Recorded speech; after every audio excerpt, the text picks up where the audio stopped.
God, today I believe that God wants to state emphatically in your life that whatsoever that is trying to scheme your prophecy into the place of obscurity, whatsoever that is trying to raise its head against what God has spoken over your life, I'm afraid they will not see the light of the day after today.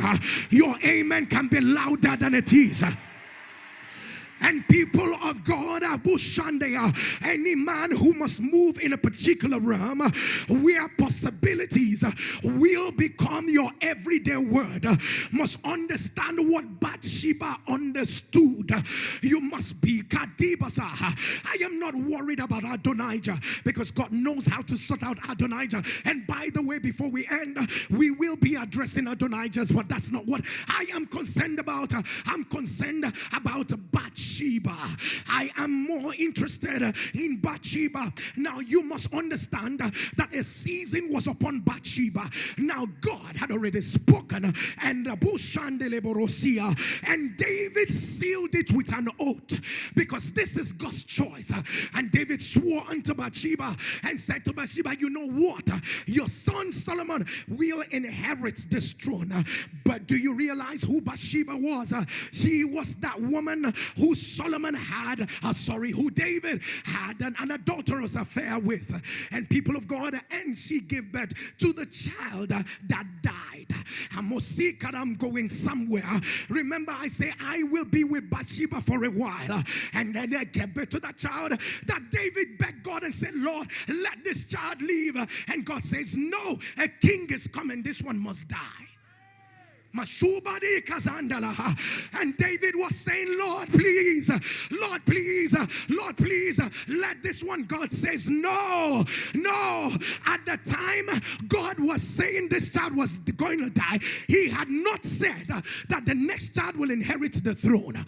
Now with the benefit of hindsight, we realize the reason why this one from an adulterous affair needed to die, because there was a one man for the throne that needed to live and occupy the throne.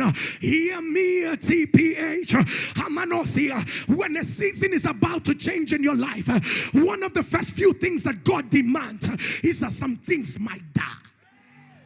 When a season is about a shift in your life, one of the things that God orchestrates is that I'm afraid to say it, there are habits that might die. I'm afraid to say it, there are things that you love that might die. And David begged God and said, let him live. God says, no, the child must die. I'm afraid to say to everyone who is desirous for a birthing in the service, there are relationships that need to die. There are phone calls that need to die. There are things that need to die.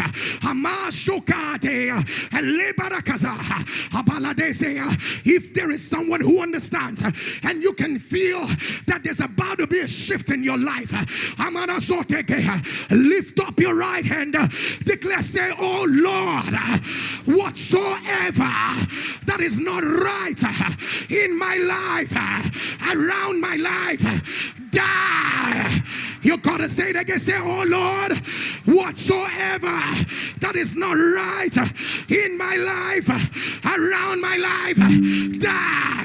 If you believe it, can you say louder, amen?